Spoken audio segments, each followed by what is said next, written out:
Bueno, ahí empezamos a grabar. Bien, entonces, ¿quedó, chicos, entonces el tema de la nota de crédito y la nota de débito? Sí, sí, ¿Sí? sí.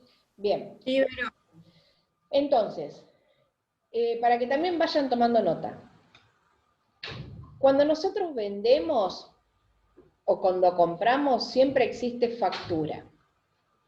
Cuando ustedes me escuchen hablar a mí, o lo vean en los prácticos, o lo vean en lo cotidiano, una nota, una venta o una compra a plazo es porque no cobro en el mismo momento en que estoy efectuando la venta o la compra. Lo voy a cobrar o lo voy a pagar dentro de un término. Cuando no hay ninguna firma para eso, es simplemente voy a usar la cuenta proveedores para el caso en que yo le esté debiendo a alguien, o deudores por venta en el caso que yo le estoy vendiendo a alguien. ¿Sí?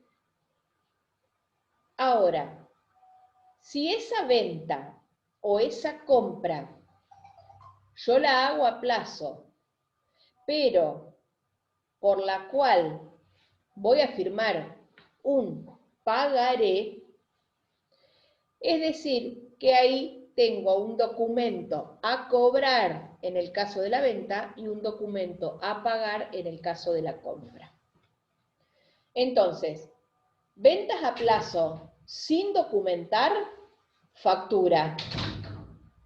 Simple y llano. O sea, ¿cuál es el comprobante que respalda eso? La factura. Ventas o compras a plazo documentadas, ahí empieza otro, o sea, ahí aparece como personaje otro documento, que es el pagaré. Y ahí, en vez de usar las cuentas proveedores o deudores por venta, o sea, yo le digo las cuentas como si ustedes supieran, las cuentas son las que vamos a utilizar para registrar.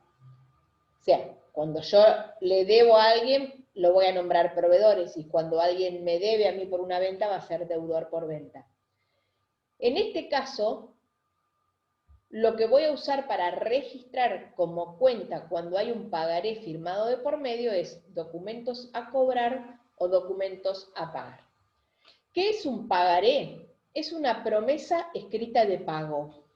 Es decir, es un documento en el que consta que yo, Verónica, me comprometo a que el 31 de octubre del 2020 voy a pagar la cuenta que le debo a Juan en concepto de compra de mercaderías por 5.000 pesos. Firmo Verónica. Bien, Juan va a tener ese documento hasta el 31 de octubre como garantía de que yo le tengo que pagar. ¿Cuál es el hecho de la existencia de ese documento o de ese pagaré? Que es una garantía más de pago. ¿Por qué? Porque es ejecutable rápidamente.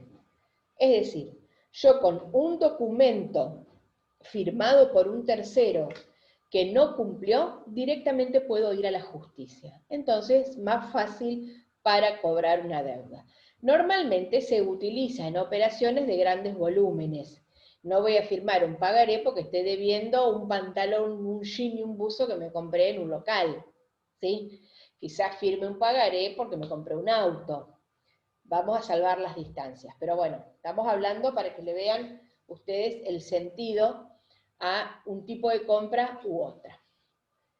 Para después, otra que no sé si lo puse acá, también tenemos, la verdad que no me acuerdo, se los digo por las dudas. Otra documentación que suele surgir mucho en las empresas es la orden de compra. Y la orden de compra, si bien es un documento que utiliza la empresa internamente, ojo, ojo, con los enunciados que hagamos en las órdenes de compra. Las órdenes de compra es un documento que yo emito en donde le informo a una persona proveedora mía que para tal fecha voy a necesitar que me llegue al comercio mío, no sé, si yo me dedico a la venta de computadoras, que necesito 10 computadoras de tal especificación. ¿Sí? Entonces, le estoy informando para que él sepa por si las tiene que conseguir, para que ya vaya haciendo los trámites necesarios, cosa de que yo el 15 de octubre tenga las máquinas que quiero en mi comercio. Entonces, fíjense, la orden de compra no es más ni nada menos que una forma de mandar un mensaje.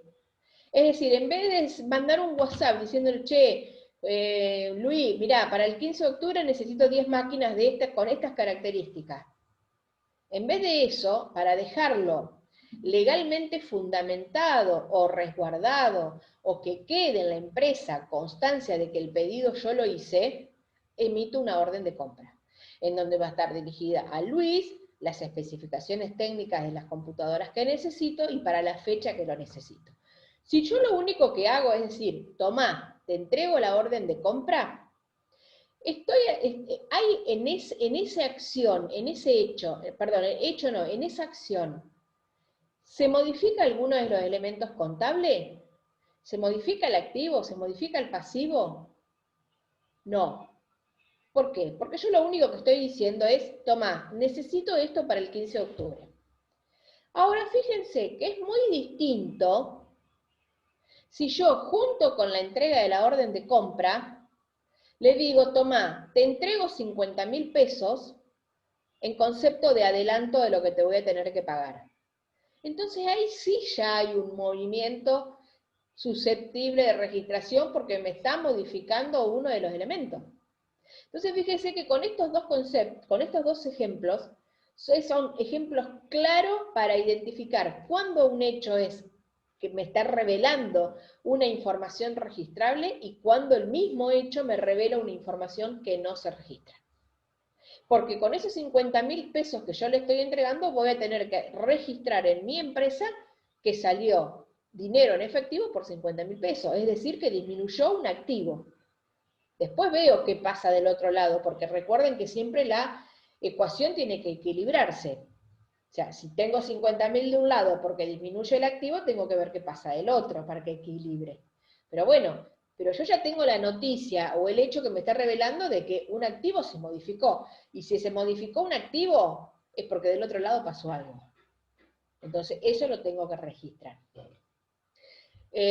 Bueno, no se me ocurre ahora otro documento, pero cualquier cosa cuando lo vayan viendo con Carla en la práctica, le van preguntando. Algo que siempre cuesta y muchísimo, muchísimo, y no terminamos de cursar la materia y siempre surgen estas cosas. Los medios de pago. Los medios de pago. ¿Por qué surgen muchas confusiones? Porque vienen también muchos chicos, y yo lo veo por mis hijos, con conceptos del secundario que no son los que utilizamos en la cátedra. Cuando nosotros compramos o vendemos, existen los medios de pago o existen los medios de cobro. Es decir, si yo estoy realizando una compra, tengo que pagar. ¿Cómo puedo pagar una compra? En efectivo, con un cheque, firmando un pagaré, o quizás haciendo una transferencia, entregando bienes. Pero bueno, vayamos a los más simples, los más usuales, el efectivo, un cheque, un pagaré. El efectivo, ¿qué les voy a explicar de pagar en efectivo? Eso ya lo saben, entrega del dinero. Pero cuando pagamos con cheque, acá lo que surge es qué tipo de cheque, cuáles son los cheques y qué es lo que tengo que tener en cuenta, ya sea para el cheque que entrego como para el cheque que recibo. Primero, tenemos el cheque común.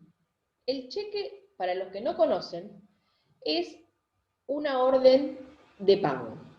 Es decir, ¿quiénes me dan a mí una chequera en el banco? Yo tengo una cuenta corriente en el banco en la cual tengo depositado dinero para no tenerlo todo en mi casa. Y cuando viene un proveedor a venderme mercaderías o cualquier otro, o sea, cuando yo tengo que realizar un pago, lo que puedo hacer es extender un cheque. Esa persona con ese cheque se acerca al banco, lo cobra Y obviamente el monto de ese cheque en la cuenta corriente del banco es disminuido de mi cuenta. Ahora, ¿qué significa un cheque común? El cheque común es aquel cheque que yo recibo o que yo entrego y que tiene 30 días de validez. Es decir, cuando yo hago un cheque, cuando quiero pagar con un cheque, le pongo hoy fecha 1 de septiembre. La persona a la que yo le estoy entregando ese cheque tiene hasta 30 días para poder ir al banco a cobrarlo. Es decir, dentro de esos 30 días lo puede cobrar cualquier día. Ahora, si llega el 1 de octubre, fuiste, el cheque está vencido. Ese es el cheque común, que el cheque común, fíjense que dice, librada por un ente que posee fondos depositados en una cuenta corriente de un banco, en el cual se encuentran los fondos para que el beneficiario o sus endosatarios puedan cobrar el monto. Se permite el endoso. ¿Qué es esto del endoso? Yo hago el cheque, se lo entrego a Juan, pagándole la cuenta que le estoy debiendo. Hoy, 1 de septiembre. Juan tiene hasta el día 30 para poder cobrarlo, pero resulta que justo llega a su casa o a su comercio y tiene que pagarle a Pedro su cuenta también. Entonces, ¿qué hace? Toma el cheque mío, yo le había puesto, páguese a Juan la cantidad de X pesos. Lo da vuelta al cheque y al dorso, es decir, atrás del cheque, lo puede firmar él como Juan y entregarlo a un tercero. Y es ese tercero el que va a ir al banco a cobrarlo. Es decir, que el cheque común permite un endoso. Es decir, la firma al frente mía, que soy la que emito. Al dorso va a tener la firma de Juan. Y cuando Juan se lo entrega a Pedro, y cuando Pedro va al banco a cobrarlo, va a tener otra firma. Es decir, que aparte del endosante, tiene la firma del que cobra. ¿Sí? Dice, tanto la emisión como el endoso es un hecho económico en consecuencia jurídica. Significa que debe ser registrado por todas las partes que intervienen. Es decir, ese cheque lo voy a registrar yo en mi contabilidad como que lo emití. Lo va a registrar Juan en su contabilidad como que lo recibió y lo va a registrar Juan en su contabilidad también como que lo entregó. Y Pedro lo va a entregar, lo va a registrar como que lo recibió. O sea, en cada una de las contabilidades de los tres que participamos en ese cheque, va a estar ese cheque en las tres contabilidades. ¿Sí? ¿Dudas con esto? No, yo no. No. Bien, ¿cuál es el error que siempre surge? Que en la cátedra nosotros compartimos el criterio de que si yo hoy en mi comercio viene una persona y me paga con un cheque al día, es decir, me entrega un cheque fecha 1 de septiembre, cuando yo tenga que registrarlo en mi contabilidad hoy, lo voy a registrar como caja, es decir, como si fuera dinero en efectivo. ¿Por qué? Porque realmente el cheque ya está en condiciones de poder ser cobrado. Si yo voy al banco hoy, a mí ya me lo pagan. Entonces, ¿para qué voy a hacer todo ese movimiento de registrar valores a depositar para después cuando los llevo al banco, los saco de valores a depositar? O sea, directamente es caja. Cuando yo recibo un cheque que estoy cobrando en mi comercio y lo cobro con un cheque, si el cheque está al día, es caja. Cuando pago con un cheque, o sea, si alguien me trajo, o sea, no va a existir, a no ser para el caso de cheques de pago diferido, en la contabilidad de la UNOVA, o sea, de la cátedra que damos acá, la cuenta valores a depositar para los cheques comunes. Sí para los diferidos, no para los comunes. Bien, a ver, cheque común, ya lo dije, esto también. En el cheque común, una cosa que me olvidé de decirles es que se puede también poner una cláusula. Si yo pongo páguese a Juan López, le puedo poner una cláusula que dice no a la orden. Esa cláusula no a la orden es que sí o sí es Juan el que debe cobrar el cheque. no lo puede endosar entregándoselo a un tercero. ¿Sí? Esa cláusula significa eso. No a la orden es que no se puede endosar para que lo cobre un tercero. A ver acá. El cheque común. A ver, el cheque extendido a favor de una persona determinada se transmite por el endoso, lo que vimos recién. Cuando el cheque posee la cláusula no a la orden, es que no se puede transmitir de un beneficiario al otro. Y cuando el cheque está al portador, es decir, otra de las formas, vieron que siempre decimos que en la Argentina echa la ley, echa la trampa. Bueno, la ley de cheques que dice que cada vez que yo emito un cheque, tengo que poner a quién le estoy dando el cheque. Bueno, obviamente hay mucha gente que justamente para poder salvar esto de los endosos, ¿por qué? Porque en 30 días ese cheque, si yo no le pongo a quién se lo estoy pagando, ustedes no tienen idea por la cantidad de manos que puede llegar a pasar el cheque. ¿Por qué? Porque una persona se lo entrega a otra, ese lo entrega a otra como parte de pago, y así, en 30 días, capaz que el cheque pasó por 5 o 6 manos. Pero ¿cuándo podemos hacer eso? Cuando el cheque está al portador. Es decir, cuando yo hice el cheque y adelante de todo no le puse para quién era. Entonces, ¿qué pasa? Cuando llega el día 30 de septiembre, el último que tiene el cheque en la mano, ¿qué hace? Adelante le pone Juan Pérez, va y lo cobra. ¿Sí? Entonces, ese es el cheque al portador, que se transmite mediante la simple entrega. ¿No está bien? No, no está bien. La ley de cheques siempre me indica que cuando yo lo extiendo, sí o sí tengo que poner a nombre de quién es que estoy extendiendo el cheque. Entonces, si yo le pongo a nombre de quién, fíjense que esa transmisión entre beneficiarios se puede dar solo con uno. Si no le pongo nada, puede llegar a pasar quizás hasta el cheque una vez por día a cada una persona distinta. Luego tenemos el cheque de pago diferido, que esto es distinto. A razón del cheque de pago común, lo que tiene el diferido es la fecha.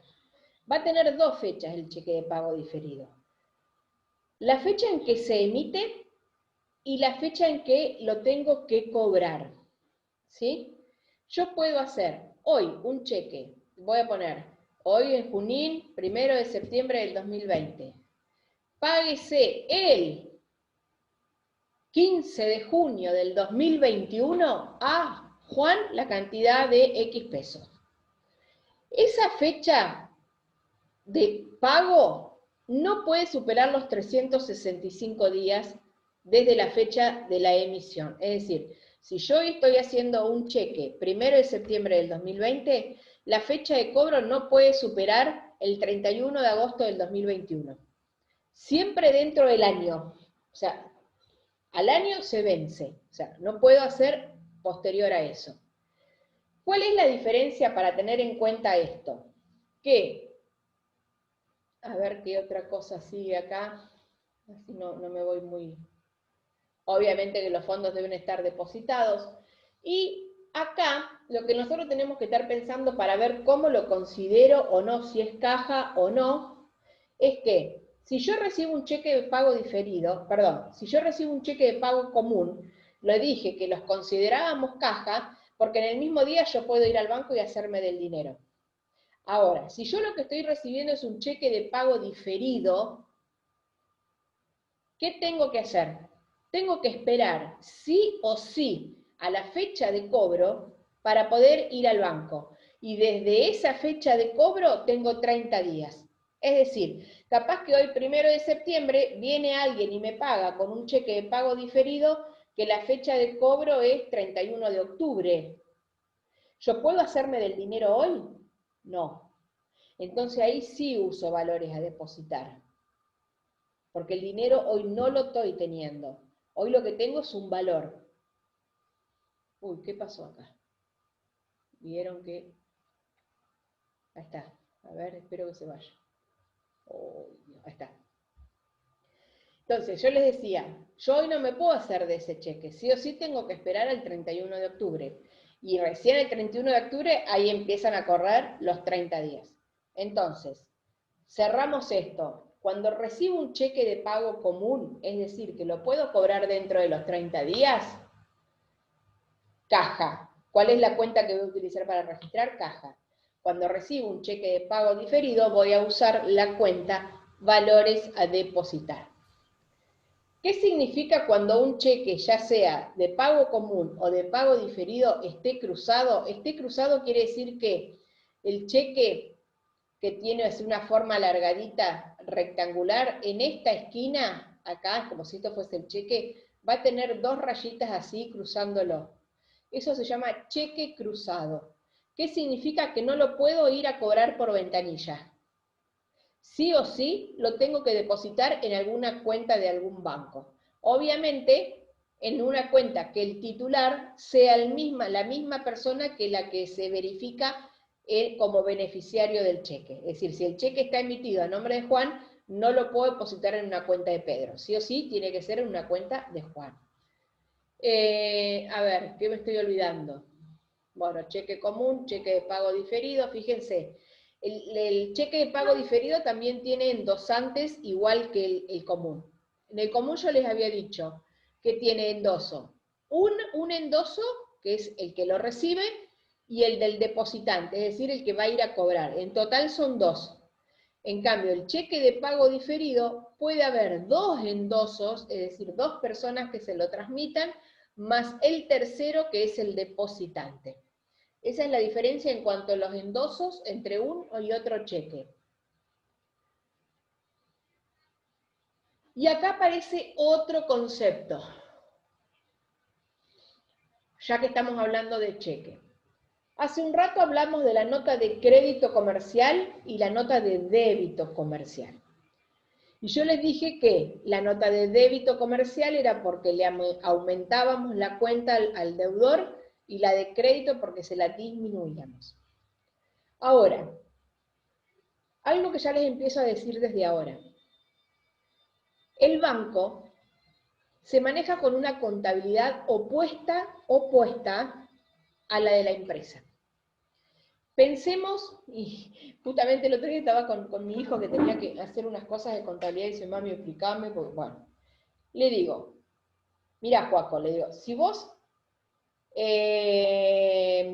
tenés plata en tu cuenta, tenés plata en tu negocio, y la tenés que llevar al banco, nosotros en la contabilidad registramos que nos aumenta la cuenta del banco y nos disminuye la cuenta del efectivo. Si aumenta el banco y nos disminuye efectivo. Esa plata, entonces vos fíjate, acá en la contabilidad aumenta banco. Esa plata, ¿qué hace? Cruza la plaza, le digo yo, y llega al banco. Cuando entra al banco, el cajero, ¿qué hace? Aumenta caja, porque caja está entrando. ¿Y qué va a ir o sea, para el banco aumenta el ingreso del dinero. ¿Y qué va a poner del otro lado de la ecuación? Y va a poner la cuenta Joaquín. ¿Por qué? Porque quien es que la está mandando. Entonces, fíjense, mientras que en la contabilidad la cuenta que Joaquín tiene en el banco aumenta, en el banco la cuenta Joaquín, el banco, la va a tener en el crédito, en el haber. Después me van a entender cuando hablemos de debe y haber. O sea, en la contabilidad va banco al debe. En el banco, la cuenta de Joaquín va al haber. Entonces, los conceptos de nota de crédito y nota de débito cambian con respecto a la contabilidad. Una nota de crédito bancaria significa que el monto o el saldo de mi cuenta corriente se ve aumentado. ¿Sí? Es decir, la plata que yo tengo en el banco se vio aumentada. Mientras que una nota de débito bancaria hace que la plata que yo tenga en el banco se vea disminuida. ¿Cuáles son los ejemplos más claros de esto? Por ejemplo, el banco llega a fin de mes y toma de mi cuenta X cantidad de pesos cobrándose las comisiones bancarias del mes. Entonces, ¿ahí qué hace? me saca plata de la cuenta. Y para sacarme plata de la cuenta en el banco lo que hace es un débito. Mientras que si una persona me depositó en mi cuenta y a mí, o sea, en vez de llevarme la plata del comercio, me dice, te la deposito directamente, ahí estamos hablando de una nota de crédito. En definitiva, para el ente, la nota de débito hace que aumenta lo que a mí me deben y la nota de crédito hace que disminuya. Cuando hablamos de notas de créditos y débitos bancarias, la de crédito hace que aumente y la de débito hace que disminuya. Igual esto después lo vamos a ver distinto y más claro cuando veamos conciliaciones bancarias, ¿sí? Bien. El resumen de cuenta corriente bancario es aquel que nos envía la empresa nos envía el banco en donde nos detalla o nos especifica cuáles fueron los movimientos que yo tuve con mi cuenta corriente en el banco durante un periodo determinado. Es decir, es un formulario que me va a mandar, hoy obviamente ya no lo mandan más por correo, hoy es todo home banking, en donde yo entro al home banking de mi cuenta en el banco y veo qué cheques se cobraron, cuáles no, si hay depósitos, si se cobraron comisiones, es decir, el detalle de los movimientos que la cuenta tuvo. Bien, a ver, voy a dejar de compartir un ratito, porque ya arrancamos con la segunda etapa, y quiero que me digan a ver qué dudas tienen hasta ahora. Y voy a hacer, mientras me dejen, una captura acá de los presentes. En vez de estar tomando la asistencia, vamos a hacer así directamente. Profe, Sí. a mí me quedó una duda con lo de nota de débito bancaria, tipo lo último que no llegué a anotar. Bien, a ver. Ya te digo.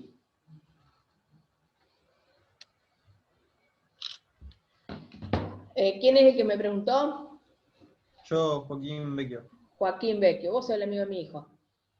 Sí. Ah, mira, Joaquín con Joaquín. No sé con cuál de los dos me quedo. A ver, nota de débito.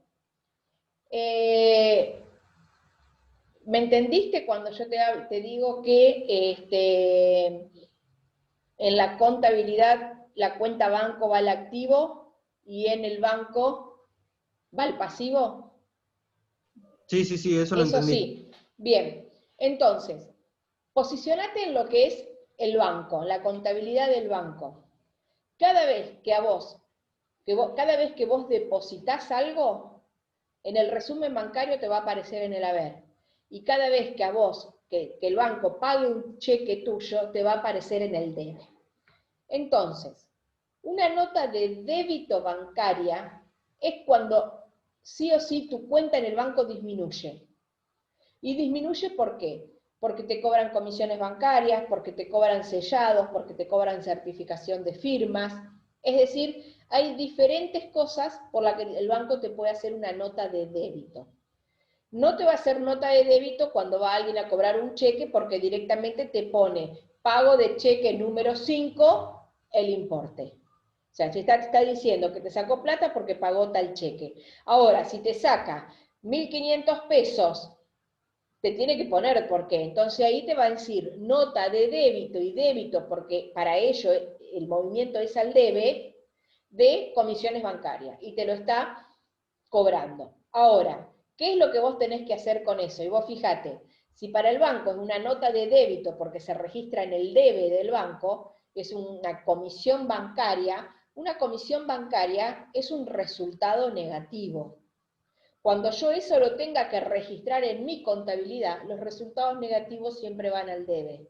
Entonces, vos que ya la hiciste la materia, bien te acordarás que nosotros hacemos los resultados negativos al debe y vamos a poner gastos y comisiones bancarias, y ahí tenemos que poner el haber de dónde salieron, y esos salieron del banco. Entonces vamos a poner gastos y comisiones bancarias a banco.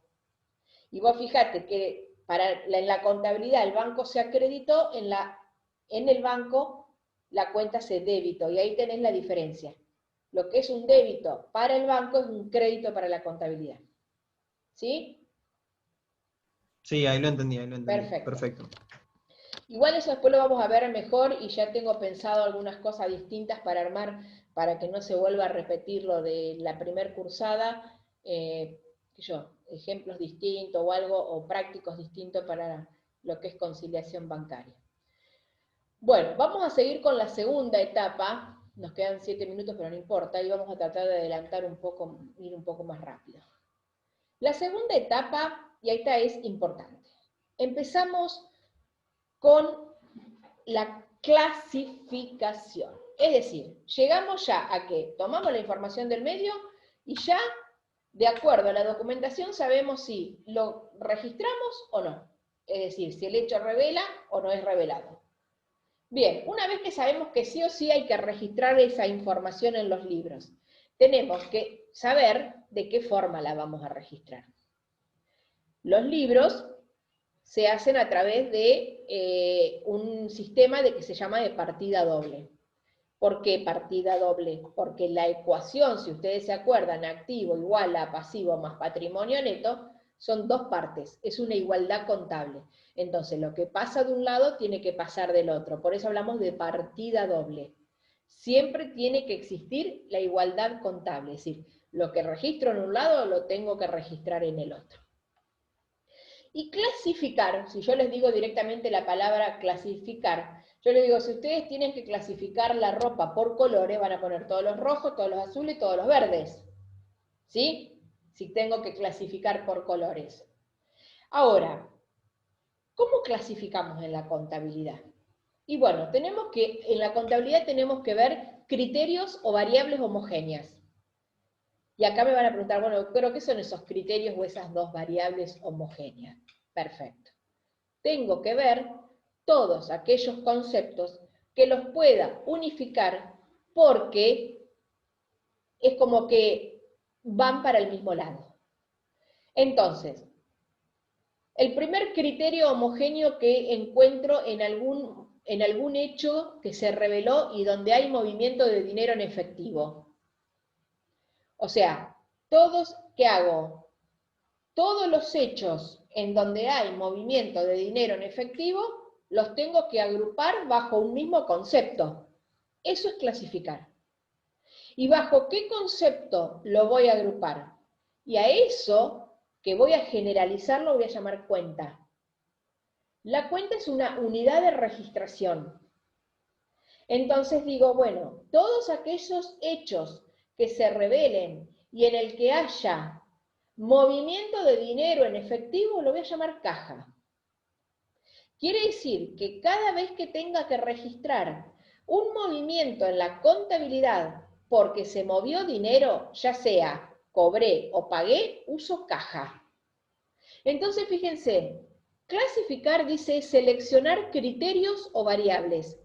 Para cada criterio o variable deben existir al menos dos categorías o valores que puedan asumir esa variable.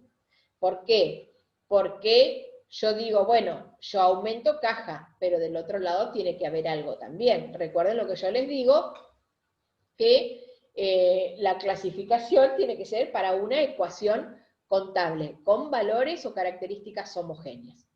Yo acá les decía que la cuenta es una unidad formal de registración y es la herramienta contable que voy a utilizar para ir registrando. A ver, pensemos, por ejemplo, en otro criterio que surja de los hechos para saber con qué cuenta lo voy a registrar. Si yo tengo toda documentación que me revela que las ventas las hice a plazo, es decir, no las cobré en el momento, las voy a cobrar dentro de unos días. Bueno, todas esas operaciones, que sea por esas cuestiones, a esas personas que me están debiendo los voy a llamar, por ejemplo, deudores por ventas. Sí, de todos los hechos que se revelan, así como hice ventas a plazo, también puedo hacer compras a plazo, a esas personas las voy a llamar proveedores. Cuando, por ejemplo, de los hechos se revelan que compré artículos que voy a destinar a la venta, todas esas operaciones que sea por ese tipo de artículos, los voy a llamar mercaderías. Entonces, fíjense, perdónenme, Ale, baja un poquito. Fíjense que lo que tengo que hacer es buscar criterios homogéneos. Todo lo que sea igual va a ir bajo una misma unidad de cuenta. Esa cuenta va a ser la unidad formal de registración y es la herramienta contable que voy a usar para la registración. Es decir, la herramienta que voy a utilizar para registrar aumentos y disminuciones de una partida de activo, de pasivo y de patrimonio neto, en forma analítica e individualizada. Las cuentas no es que todas las empresas usan las mismas cuentas. Cada empresa va a utilizar las cuentas que mejor se ajusten a sus actividades. Porque, por ejemplo, la cuenta caja es muy normal que la vean en todas las empresas. La cuenta mercaderías es normal que las vean en las empresas que hacen ventas de artículos comerciales, o sea, en servicios comerciales, productos comerciales. Pero, por ejemplo, en una organización que vende ganado, no va a haber mercaderías, va a haber ganado en pie. O sea, el nombre de la cuenta, porque es algo que siempre me dicen, pero eso lo puedo llamar, la cuenta, el nombre, se lo da el dueño de la empresa. Que existe una formalidad, que para la venta de productos es mercadería, es caja, es banco, es proveedores, acreedores, pero después yo lo puedo llamar como yo quiera. O sea, ¿por qué? Porque la contabilidad es mía.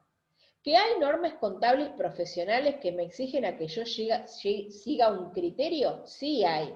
Pero, por ejemplo, si yo sigo el criterio de que todas las personas que me deben a mí las voy a llamar deudores por venta, pero dentro de esos deudores tengo 2 o 3 deudores que realmente tienen mucho movimiento con la empresa y me compran mucho, y yo les quiero hacer un control más exhaustivos de sus cuentas corrientes, la cuenta deudores por venta la puedo abrir en deudores por venta Juan, Pedro y Luis.